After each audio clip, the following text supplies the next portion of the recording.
Salut à tous et à toutes et bienvenue, nous sommes à Paris dans le 4e arrondissement, le quartier des Marais. Dans un instant, nous allons à la rencontre d'un monsieur au parcours atypique. Passionné d'informatique, il est d'ailleurs informaticien de formation, passionné d'audiovisuel, il a travaillé pour les plus grandes chaînes de télévision, passionné de gastronomie aussi, il a été en Chine pendant près de 2 ans. Aujourd'hui, il vit sa passion à fond pour les parfums. L'art de la parfumerie nous sera raconté par Patrice Dana, qui nous accueille à l'instant dans cet espace absolument magnifique, les studios des parfums de Paris. Et tout de suite, nous allons à sa rencontre.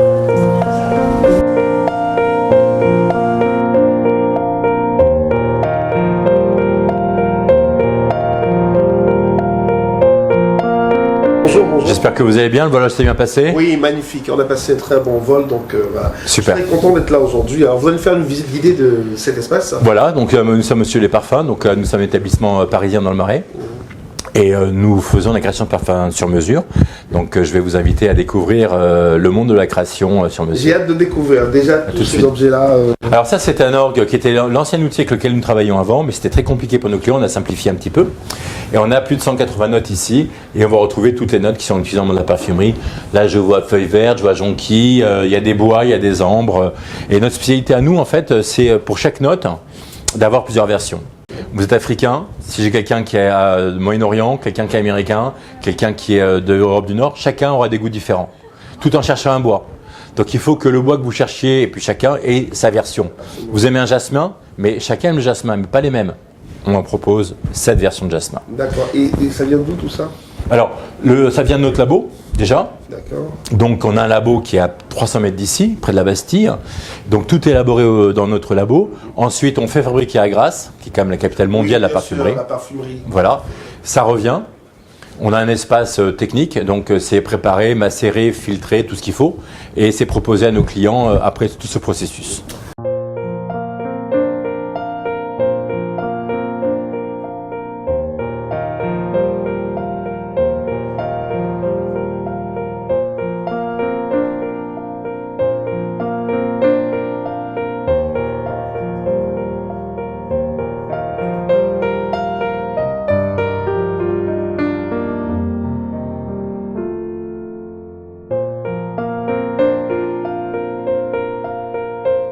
Ici, donc, ce sont des flacons. Alors, il ne nous reste que 2 parce que l'artisan s'est arrêté. Ce sont des flacons qui sont soufflés à la bouche. Là, c'est de l'or. Ah, c'est bon, magnifique. Wow. Voilà. Et donc, lorsqu'on ouvre, on voit qu'il y a vraiment tout un travail d'orfèvre qui est fait à l'intérieur. C'est assez superbe à regarder. Et c'est soufflé à la bouche, en fait. Oh là, c'est magnifique. En dessous, on a des flacons de Murano. Qui sont ici, là aussi souffler la bouche, et là après ça c'est des flacons pour les plus jeunes en fait, un petit peu moins cher, donc premier accès, donc c'est des flacons qui sont un peu floqués mais qui sont très mignons pour les jeunes filles. Oui, bien sûr, c'est très joli. Voilà, et donc ça c'est des flacons d'origine Murano, Italie, donc près de Venise. Ouais. Ça c'est très très beau et c'est... C'est nacré. C'est très agréable. Ouais, c'est nacré. Oui, c'est ça, c'est-à-dire que là c'est une bille qui est en fait gonflée la bouche et puis ensuite elle est décorée. Signé par Patrice, puisque c'était l'idée. Et donc, c'est un champagne que l'on a élaboré avec un vigneron. Donc, c'est vraiment une création du studio. Donc, première cuvée il y a 7 ans, c'est notre 3e cuvée. Wow. Enfin, premier travail il y a 7 ans, mais on ne l'a pas sorti parce qu'elle était vraiment pas extraordinaire. Celle-là, elle est très bien. On a attendu un tout petit peu. On a attendu, ouais, on a refait le travail plusieurs fois. Essayer de conserver des bulles un petit peu fines sans Parce que... les bulles, elles sont très très fines. Hein. Voilà. Sans que ce soit vraiment le sujet, puisqu'on n'est pas sur un champagne qu'on appelle festif, on est sur un champagne de longue bouche, et justement pour avoir l'ensemble des nuances qui vont apparaître dans la bouche.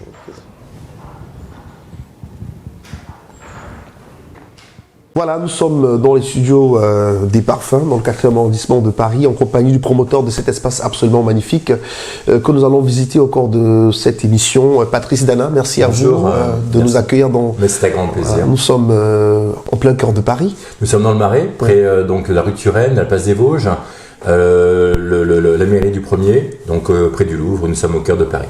C'est un site, on va dire quoi, chargé d'histoire, parce que là c'est, on va dire quoi, le Paris ancien, le Paris de tradition. Le Paris ancien, la place des Vosges s'appelait avant la place Royale, avant la Révolution française.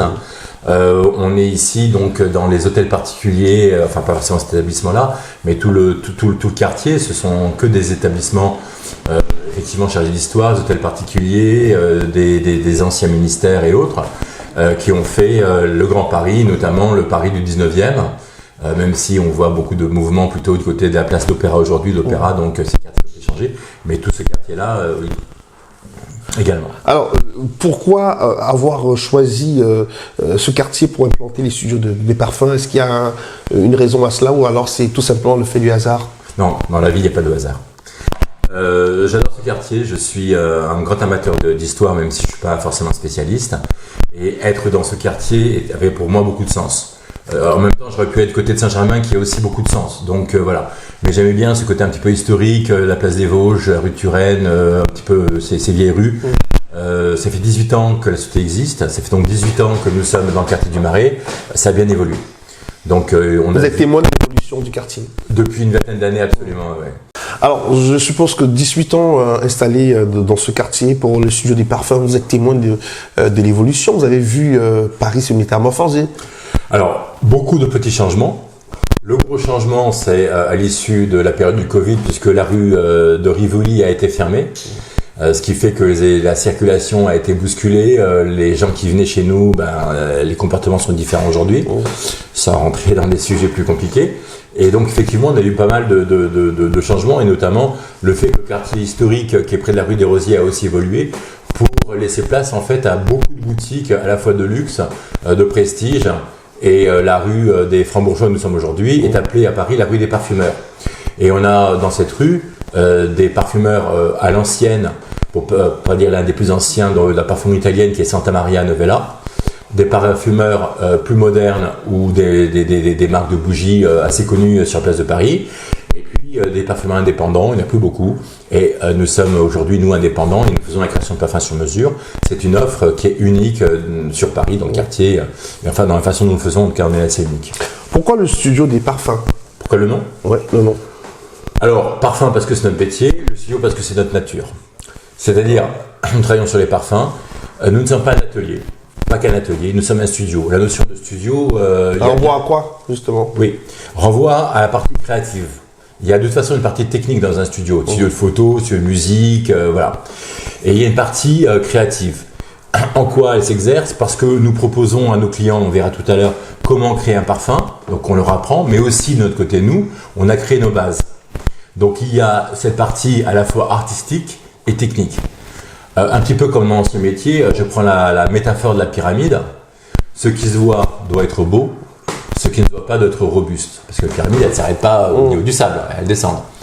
Donc ce qui se voit doit être beau, ce qui ne se voit pas doit être robuste. C'est vraiment ce qui donne le caractère du studio. C'est-à-dire qu'en fait, le studio, c'est la partie artistique, c'est ce qui se voit, mais derrière, il y a beaucoup de travail. Il y a un laboratoire, il y a des gens qui travaillent, qui réfléchissent, qui se conçoivent, des fois avec succès, des fois on recommence. Voilà, ça vient pas de nulle part en fait. Cette notion de studio reflète bien ce travail, cette réflexion de toute équipe et le fait de délivrer à nos clients un produit qui soit au mieux pour lui, un produit d'excellence. Bon, le mot est un peu pompeux, mais c'est un peu l'idée qu'on en a quand même. Alors, avant de revenir sur l'art du parfumeur, avant de parler du parfum dans toutes ses composantes, j'aimerais qu'on s'intéresse à votre parcours, à vous qui est quand même assez atypique. Vous êtes parisien et fier de l'être. Fier, on est toujours fier de venir de là où on vient, ouais. Donc la question ne se pose pas. Ouais. Oui, je suis parisien, je suis né en banlieue parisienne à Boulogne, j'ai passé toute mon éducation en région parisienne, mon lycée, la fac, tout ça à Paris. Donc oui, je suis parisien, même si j'ai fait quelques désamours à un moment donné, je suis parti en Asie. Notamment en Chine. En Chine, c'est ça. Alors vous êtes allé faire quoi en Chine? Alors en Chine, c'est une belle histoire en fait qui arrive un peu sur la deuxième partie de ma carrière, puisque lorsqu'on a créé il y a 18 ans le studio des parfums, quelques mois après, on a développé en fait une partie qui me tient à cœur, qui est la partie gastronomie. À l'époque, on parlait de gastronomie technique, c'est en fait gastronomie moléculaire, cuisine moléculaire. Donc je me suis formé à ça et on a commencé à proposer les premiers ateliers de gastronomie moléculaire. Alors, le studio des parfums d'un côté et l'atelier de gastronomie moléculaire, la différence, c'est que d'un côté, il y a une conception, le studio, de l'autre côté, on est vraiment dans l'application, l'atelier. Donc là, vraiment, c'était les deux.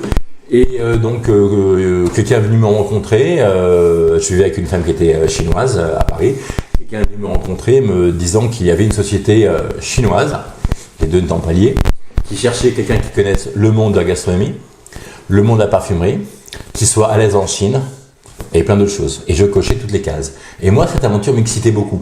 Ma compagne, beaucoup moins, parce qu'elle venait de Chine, elle savait ce que c'était. Moi, je suis parti un peu naïf, il faut dire les choses. Le goût de l'aventure. Le goût de l'aventure. Et donc, j'ai été monter ce projet donc avec une grosse société chinoise à Shenzhen, au sud de la Chine, près de Hong Kong. Donc, une histoire qui a duré 2 ans.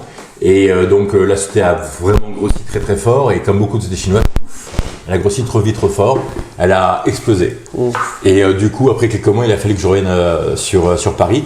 J'ai repris le studio, qui était en veille. J'ai repris le studio, j'ai changé absolument tout. J'ai créé notre labo interne. J'ai tout changé parce que vivre en Chine pendant 2 jours, c'est une chose, en visite. Vivre en Chine pendant 2 ans, on revient pas pareil. Qu'est-ce que vous avez retenu justement de votre séjour en terre chinoise? Les leçons à tirer de cette aventure en moins de 3 jours, je vois pas comment je pourrais expliquer ça. Grosso modo, en Europe et en France, on considère qu'on est centre du monde. Le centre historique du monde, on a colonisé le monde, on a amené avec la tradition judéo-chrétienne toutes les valeurs qu'il fallait au monde, on a instruit le monde, on est le centre du monde et si c'est pas décidé à Paris, c'est que ça n'existe pas, grosso modo. Quand on vient de Chine, quand on a vécu en Chine, on s'aperçoit qu'il y a un autre monde, qu'on peut vivre sur des valeurs qui n'ont rien à voir avec celles qu'on connaît en Europe. La vie chinoise n'est pas forcément facile, il y a plusieurs strates, il y a des gens qui sont immensément riches et d'autres qui sont extrêmement pauvres. Les deux cohabitent. On parle beaucoup de l'Inde, mais la Chine, c'est pas mal non plus dans le genre. Et du coup, on s'aperçoit aussi qu'il y a une autre façon de regarder le monde, un autre temps, une autre temporalité, une culture qui n'est pas la même. Quand en France, on a une vision qui existe sur 200-300 ans, en Chine, on va parler de 2000-3000 ans. Donc, les empereurs et toutes les dynasties chinoises, c'est pas en centaines d'années que ça se compte, c'est millénaire. Voilà, c'est millénaire. On s'aperçoit aussi que, bon, comme dans toutes les régions du monde, que ce soit en Afrique, en Europe ou ailleurs, il y a eu des tribus et que se sont un petit peu phagocytées, qu'il y a eu des guerres et que l'ensemble du territoire Han en fait en Chine s'est construit autour des guerres, mais aussi du principe de rassembler le peuple pour n'en faire qu'un seul. Voilà, tout ça, et donc ça c'est des notions qu'on perd en Europe, puisqu'on a une vision assez contemporaine de notre histoire, et lorsqu'on va en Chine, on s'aperçoit que l'histoire elle est élastique, et que grosso modo, en fait, on a une période de réflexion qui est beaucoup plus longue, notamment lorsqu'on va dans des villes qui s'appellent Xi'an ou autres, où on va avoir les empereurs enterrés, il y a une armée enterrée, une armée de pierre. C'est extraordinaire. Il y a 5000 statues qui font 1m80, 1m50, 1m... Impressionnant. Elles sont toutes différentes. Il y a des chevaux, il y a des poteries, il y a des animaux. Tout ça est en marche. C'est de la terre cuite. Donc c'est figé. Mais en même temps, ils sont tous en mouvement. Ça, c'est une partie de la Chine. Lorsqu'on va à Pékin, qui est en chinois la ville du Nord, Beijing, la ville du Nord, et qu'on va au sud, que ce soit Guangzhou, Canton, Hong Kong ou autre, c'est des mondes différents. Aussi différents que le Danemark et le Portugal. Mais en même temps, c'est le même pays. Donc on voit qu'il y a une intégration qui est beaucoup plus réussie en Chine que ce qu'on fait en Europe. Bon, plein de choses. Et puis en comportement quotidien, j'ai resté 2 ans, donc je suis rentré dans les familles. Donc je n'étais pas simplement touriste. Et du coup, j'ai découvert, ça m'a changé en fait. Je pourrais pas faire un index de tout ce qui a changé, mais tout a changé. C'est clair. Voilà. Alors, moi, ce que j'ai constaté tout à l'heure, en observant, c'est cette sorte de pyramide olfactive. Est-ce qu'on pourrait avoir plus de détails là-dessus? Oui. Alors, nous ne sommes pas créateurs de cette pyramide. La pyramide est un standard de la parfumerie. Je vais la détailler. Elle a été créée donc il y a de nombreuses années par une grande dame de la parfumerie, c'est Madame Schleicher. Et aujourd'hui, la pyramide vient décrire un parfum. Alors, un parfum, quand vous ouvrez le flacon, vous avez la note de tête. C'est l'évanescence, la fraîcheur, la légèreté. Souvent des agrumes, des notes épicées, le gingembre, le cardamome, le poivre, des notes aromatiques, la lavande, le romarin, et tout ce qui donne la fraîcheur au parfum. Note de tête. Ça serait sur la peau entre 15 et 20 minutes. Ça va s'évaporer pour laisser place aux notes de cœur, qui est le caractère du parfum. Alors, la note de cœur, on va retrouver une note florale, fruitée, épicée et boisée. Une même note, par exemple une rose, peut être à la fois florale et fruitée. L'œillet, ça peut être floral, boisé, épicé. Le jasmin peut être floral et fruité aussi. Bref, plusieurs facettes. La note de cœur, c'est le caractère du parfum. Ça reste sur la peau entre 3 et 4 heures. Ça va également s'évaporer. Et laisser place aux notes de fond. Note de fond qui est le sillage du parfum, la robustesse. Combien de temps ça va sur la peau? 5, 6, 7 heures, fin de journée. Parfois, si elle est très concentrée, un peu plus que ça. Et ces notes-là sont très importantes parce que ce sont celles qui vont se mélanger à votre odeur intime, en fait, votre odeur de peau, qui vous êtes. Qui vous colle à la peau. Qui vous colle à la peau. Mais de manière un peu plus esthétique, on va dire, qui va se mélanger votre odeur de transpiration, même si la transpiration, des fois, c'est pas très esthétique. Mais voilà, ça va donner quelque chose qui sera unique, qui sera votre identité olfactive. Ça va être parfois très sexy, on va dire, le parfum vous va si bien. Et parfois, vous dites, il a tourné sur moi. En fait, il tourne pas. C'est juste que, chimiquement parlant, qui vous êtes et le parfum en question ne sont pas compatibles. Donc, il faut trouver autre chose. Et lorsqu'on fait du parfum sur mesure, pour revenir un petit peu à notre métier, vous identifiez toutes les notes qui vous conviennent, on crée l'ensemble de la pyramide ensemble, et lorsque vous partez après 2 heures, vous avez un parfum qui ne peut que vous convenir. Vous avez choisi toutes les notes. Et techniquement, après, c'est notre métier de faire les compositions. Je propose qu'on regarde une session dans les studios des parfums avec quelques dames que nous avons rencontrées en pleine activité sous la conduite d'une de vos employées. Oui, Lola. Alors, la suite, la visite après cette dégustation de champagne. Vous a plu? Oui, c'était magnifique. Super. Franchement, ça va. Alors maintenant, on va découvrir un petit peu une salle où j'ai des clientes. Alors aujourd'hui, j'ai pas d'hommes, mais voilà, j'ai des clients qui sont créés à leur parfum. Bonjour mesdames. Bonjour, vous allez bien? Alors, ça se passe bien. Chacune en quête de son identité. C'est ça, super. Très assidu. Ah oui, il faut rester concentré en fait. Du coup, qu'est-ce que vous avez pris comme type de note? Vous êtes sur des ambrés, vous êtes sur des gourmands, vous êtes sur quoi? Sur un ambré. Vous êtes sur un ambré? Oui. Plutôt floral pour moi. Un peu de fleurs aussi. Ouais, dans les parfums féminins, il y a toujours un peu de fleurs. D'ailleurs, dans les masculins aussi. Alors, quelque chose d'intéressant, Eric, c'est que quand on a démarré il y a 18 ans, les hommes ne prenaient jamais de fleurs parce que par définition, c'est féminin. Ouais. Aujourd'hui, je ne connais pas une création, 100% des hommes prennent au moins une note florale. Un muguet, une rose, même légère, géranium, jasmin. Voilà. Qu'est-ce qu'on peut dire sur vos créations en fait? Je crois qu'elles sont concentrées. Voilà, on aura le temps de vidéo tout à l'heure pour les. On fera des coupes après. Voilà, ouais. on fera des coupes. On les laisse se concentrer. Et là, ça prend combien de temps les sessions? En tout 2 heures. 2 heures. Ouais, c'est cadré sur 2 heures. Donc là, vous avez fini. Bon. On va le sentir ensemble et puis comme ça. Pauline, vous avez fini votre pesée? Je peux me permettre? Alors, on va le mettre dans le bécher et on va vérifier ensemble. Donc, le parfum.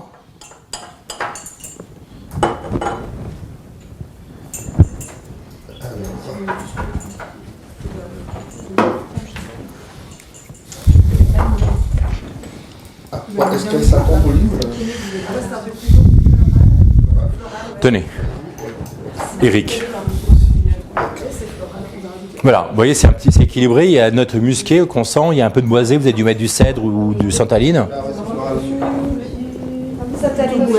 C'est ça, santaline. Donc il y a une note légèrement santal-cèdre qui monte. Santaline est très fort en cèdre, malgré le nom. C'est un peu gourmand, pas trop. Ça reste frais. Ça vous plaît? Eh bien, écoutez, votre parfum est fini. Est-ce que ça correspond vraiment à l'idée que vous faisiez avant d'arriver ici? Pas vraiment d'attente. Je sais même pas qu'elle pouvait pas avoir. Non, je vous avoue, C'est un cadeau, c'est ça? c'est mon cadeau. Ah, c'est une surprise. D'accord. Alors du coup, Pauline, vous saviez pas que vous alliez faire un parfum? Vous saviez pas que vous pouviez faire un parfum? Je pensais que j'allais l'aider à réfléchir. D'accord. Mais elle réfléchit toute seule, ça va bien. Ouais. Et vous, du coup, cette surprise, ça vous a plu? Oui, beaucoup. Qu'est-ce qui vous a plu dans la démarche?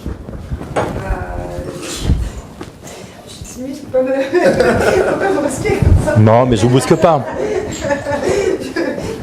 Du coup, ça me donne envie de revenir. Oui, bien sûr. C'est bien, bonne réponse. Oui, et qu'est-ce que j'ai bien aimé? De voir la composition, comment ça se passait, les précisions. C'était un peu petit chimiste, un peu. C'est ça aussi, oui. Vous prenez en main l'éprouvettes, vous remplissez, vous jouez un petit peu au petit chimiste. Bon, bah écoutez, portez-le bien. Le parfum est prêt à être utilisé. Vous pouvez le porter dès aujourd'hui. Il sera meilleur en 3-4 jours parce qu'il y a pas mal de naturel en général. On a plus de 90% naturel. Donc, du coup, il va un peu macérer, mais la macération est déjà faite. On est mercredi. Vous pouvez le porter dès aujourd'hui, mais il va bouger un petit peu jusqu'à samedi à peu près. Après, il sera stable. D'accord ? Vous avez un numéro qui sera proposé à l'arrière du flacon et vous pouvez le recommander quand vous souhaitez sur le site internet. Bonne création, portez-le bien. Voilà, super. Des sessions comme celle que nous venons de regarder, vous avez du succès. Il y a du monde qui se ramène ici Oui, à la recherche de leur identité. Absolument, on a plusieurs centaines de créations par mois. On frise les 1000 créations par mois. Mais comment ça se passe de façon concrète? Est-ce qu'on s'enregistre en ligne? Alors, comme vous l'avez dit, donc on a des sessions qui sont assez souvent complètes. Et pour le confort de chacun et pour ne pas avoir trop de monde dans les salles et inversement, pour avoir le personnel suffisant le jour où vous venez, il vaut mieux pré-réserver.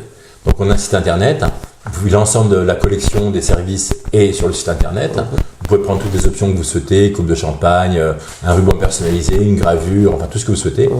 Et ensuite, donc vous réservez votre jour, votre date.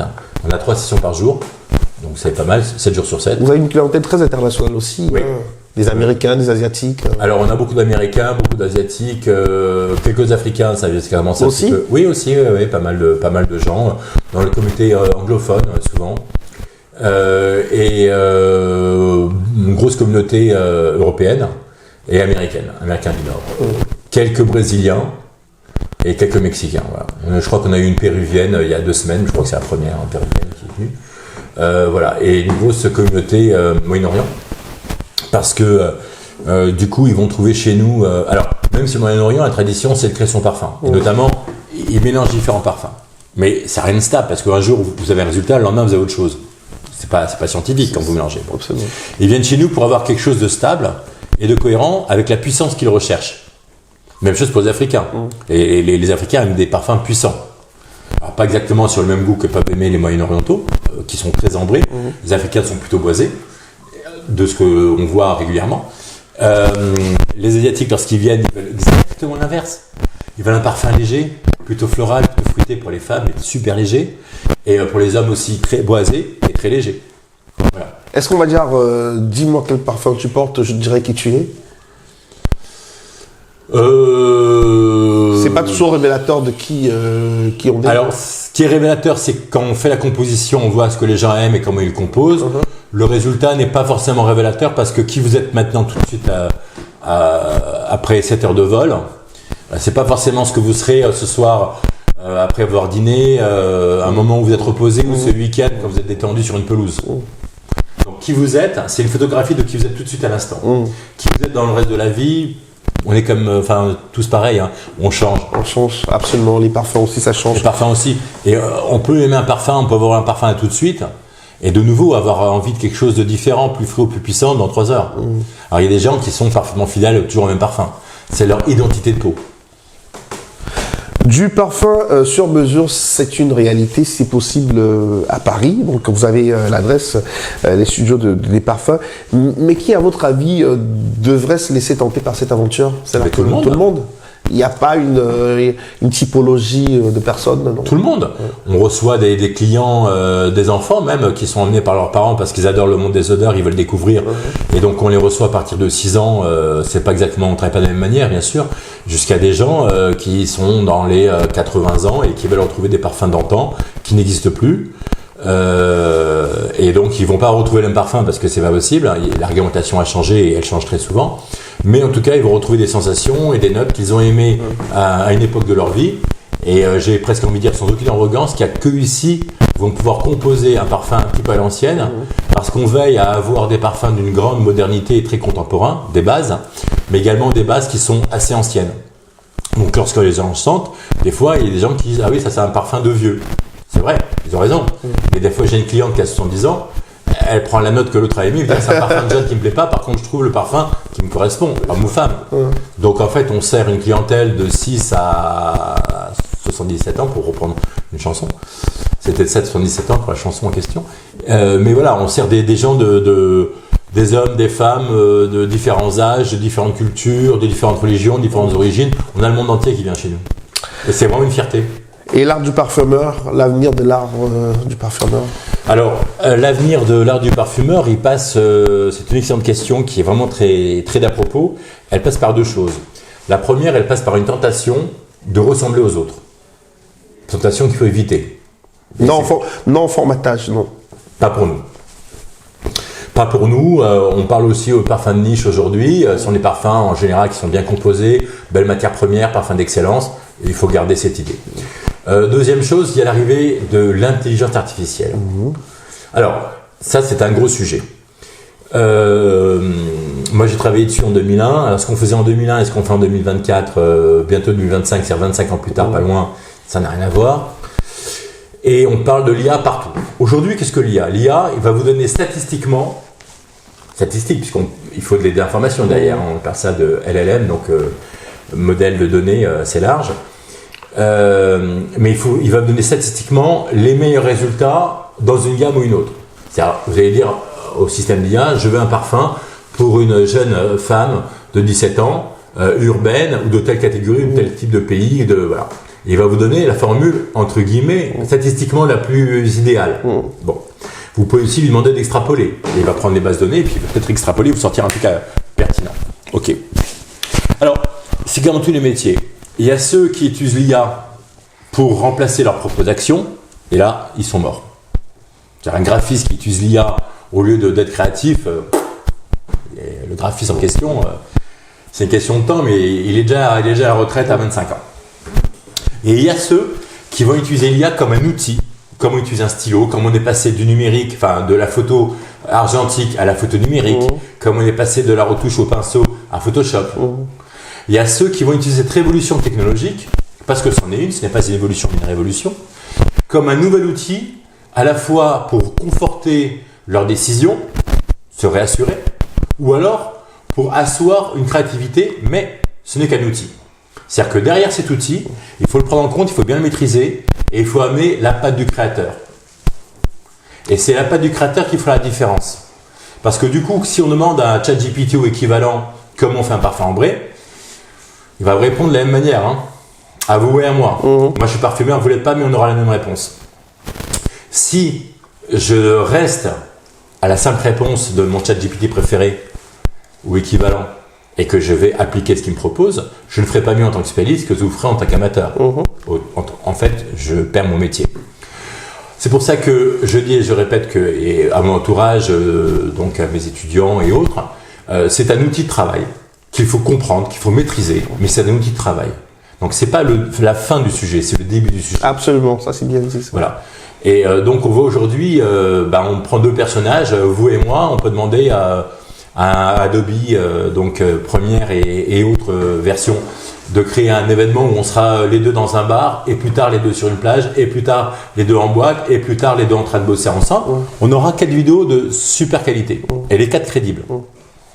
C'est le danger. C'est-à-dire que le danger, c'est de s'arrêter à l'illusion. Et on voit bien aujourd'hui les dictateurs, et dans pas mal de pays, ceux qui manipulent l'image, qui vous proposent une vision, une vérité alternative, chacun retrouvera la référence, d'une vérité alternative, et c'est le problème de l'IA. C'est-à-dire qu'il faut bien comprendre ce que c'est pour maîtriser le positif de l'IA en tant qu'outil de création et de support de création. Il ne faut pas se laisser totalement émerveiller parce que finalement, l'homme devrait pouvoir reprendre le pouvoir. L'homme a déjà perdu le pouvoir. Il devrait le garder. Voilà, merci infiniment Patrice Dana d'avoir répondu à nos questions. Le parfum, finalement, est la porte ouverte à tout, ça mène à tout. On disait à l'époque l'informatique est un métier merveilleux qui mène à tout dès qu'on en sort. Je tendance à considérer, pour moi en tout cas, le monde du parfum, c'est le monde dans lequel j'ai envie de vivre jusqu'à la fin de ma carrière et qui me convient bien aujourd'hui. C'est un monde de création. Il y a un mot tout à l'heure qu'on a évoqué et peut-être qu'on devrait, qui sera en tout cas mon dernier mot à moi. Quand on a des moments compliqués, en tant que chef d'entreprise, on en a tous. Ce qui me fait lever le matin, c'est l'émotion. C'est-à-dire que lorsqu'on fait une création pour quelqu'un et qu'on voit un sourire, qu'on peut pas simuler, le visage qui s'éclaire, les yeux, machin, la personne qui va sourire, voire même qui va pleurer parce que ça rappelle une émotion un petit peu ancienne ou cachée, eh bien, c'est le sujet du parfum. Le parfum, c'est l'émotion. Le parfum, c'est l'émotion. C'est avec cette expression de Patrice Dana que nous mettons un terme à cet entretien. Merci à tous et à toutes d'avoir regardé. Et puis, rendez-vous donc au studio, les studios des parfums à Paris. C'est dans le 4e arrondissement, le quartier des Marais. Donc, n'hésitez surtout pas. La rue des Francs-Bourgeois, donc au 7. C'est ça. 7 rue des Francs-Bourgeois. N'hésitez pas à faire un tour et à vivre vous aussi cette magnifique expérience. À très bientôt. Merci, à bientôt. Salle aussi, c'est quelque salle. Alors, on est ici sur une deuxième salle avec une ambiance complètement différente. On est plutôt sur des luminaires un peu modernes, du mobilier art déco. Donc, entre le petit chiffonnier, ça s'appelle comme ça en fait, qui est derrière vous, et la commode qui est là. Donc, ça appartenait avant, dans les années 30. C'était sur un bateau de croisière. Et donc, je les ai achetés aux enchères il y a quelques années. Super. Donc, voilà, c'est le mobilier d'époque.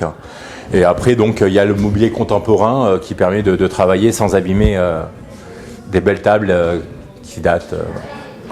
Et donc là, on a un plateau, donc on a le kit qui est complet avec plus de 100 notes. Donc là, on a 2 kits. Et en fait, on a ici les notes de fond, les cœurs et les têtes. D'accord. Les fonds, on en a parlé tout à l'heure, le sillage, la robustesse. Les cœurs, le caractère. La tête, la légèreté, c'est la pyramide olfactive qui est proposée sur les 3 plateaux. Ah super, ça c'est vraiment la pyramide. Voilà. Ah super. Et vous retrouvez l'orgue qu'on a vu à l'entrée, qui est un petit peu notre orgue symbolique avec plus de 100 notes. Le studio des parfums de Paris. Dans une autre salle. Oui. Et c'est une salle qui semble avoir une importance particulière à vos yeux. Oui, bah oui, parce qu'en fait ici on est sur une salle où on a du mobilier 19e. Napoléon III, la chaise, la table où on était assis tout à l'heure, c'est une table d'époque, donc elle est avec ces tables boules, elle est avec du laiton incrusté, donc voilà, c'est toutes les pièces ici, je les ai recherchées. Des pièces rares. Pièces rares, Ouais. pièces uniques. Ici, c'est ce qui s'appelle, en fait, c'est un secrétaire d'homme avec des petits velours qui est caché où les gens écrivaient. On a ici un meuble avec des flacons en cristal ou des flacons rares. Ah mais ces flacons sont vraiment... Donc là, on est en cristal. Wow, c'est du cristal ça, je suis touché. Ouais. Waouh, magnifique. Et donc, Voilà, une collection complète. Donc j'en ai plein d'autres dans les autres pièces. C'est pas vraiment un musée, c'est plutôt des collections. Où l'idée c'est de montrer à des gens. et c'est ancien ça, non? Ah oui. Là, on est entre 18e et fin 19e, bien sûr. C'est, Ouais. Ça, c'est 18e, enfin 17e, Ah ouais, début ça, 18e. Alors, c'est une grosse pièce intéressante, parce que c'était en fait pour ce qu'on appelait les selles. D'accord. Donc, quand les femmes avaient des moments un petit peu compliqués pour elles, pour faire simple. Voilà, c'était pas vraiment des parfums. Alors, celui-ci est scellé, il ne s'ouvre pas, c'est l'autre qui s'ouvre. Voilà. Ok. Et donc ici, il y a une petite pièce. Donc hop, et on le mettait sur la peau. Ah d'accord. Et en fait, sous le nez. Et ça permettait de... Et ça te permet de poser la question de savoir comment les parfums on les porte, comment... parce que parfois il y en a qui ne savent pas très bien. Oui, c'est vrai, c'était un vrai sujet. Tout ça, Voilà, comment ici ils- aussi, ça permettait en fait de tremper dans le flacon et de le poser également. Alors, la question c'est une question qu'on va pas résoudre. C'est une question, je dirais, personnelle. Pourquoi? Parce qu'un parfum, on disait tout à l'heure, c'est un mélange de matières premières et d'alcool, et que voilà, c'était votre identité olfactive. Si vous mettez le parfum sur les habits, il ne se passe rien avec la peau. Donc, vous avez un parfum qui vous plaît, mais il n'y a pas en anglais, c'est match. Il n'y a pas d'accord, voilà, il n'y a pas d'accord qui se fait avec la peau. Donc, du coup, d'un côté, on garde le parfum tel qu'il est, de l'autre côté, on perd le côté personnel, intime. Maintenant, si on met le parfum sur la peau, et c'est un petit peu ce que je fais, on a le mixte entre le parfum qu'on a créé et sa propre peau, après avec sa propre odeur, de nouveau, en fonction de l'origine, la façon de manger, des épices, des médicaments, des cycles hormonaux, enfin plein de choses, on a des peaux différentes. Et donc là, il y a un vrai mélange qui se crée et qui va donner quelque chose d'un petit peu fantastique en général, avec une règle qui est notre règle de création, 1 + 1 = 3. Donc tant que 1 + 1 = 2, c'est qu'on a raté quelque chose. Au moment de la création, 1 + 1 = 3, et c'est ce qu'on cherche avec le parfum sur la peau. En même temps, c'est des matières premières naturelles et d'autres synthétiques. Il y a des gens qui n'aiment pas porter ça sur la peau parce que, y compris le naturel, peut créer des allergies, même si c'est aux normes. Faire sur le vêtement. et ils le mettent sur le vêtement. Donc j'ai C'est pas de. vraiment en fonction de. Ouais, c'est ça, c'est personnel. Personne n'est à blâmer finalement, hein, Non. sur la peau, le vêtement. Non. Ouais, Parce qu'il y a après- des parties particulières là derrière. Derrière les oreilles, le cou, entre les bras, derrière partie intime, tout ça. C'est la peau, c'est l'endroit où la peau est la plus fine, d'accord. Les Ici- joues aussi. Non, les joues, elles sont bien charnues, bien grasses, et elles sont pas très fines. Non, mais on voit ici que effectivement, d'ailleurs, c'est là où on prend le pouls, hein. C'est là où la partie fine, on sent le battement des veines. Et du coup, le parfum ici va chauffer un peu plus et va donner une autre dimension. Voilà, merci infiniment. Hein, vous en savez Merci à plus. vous.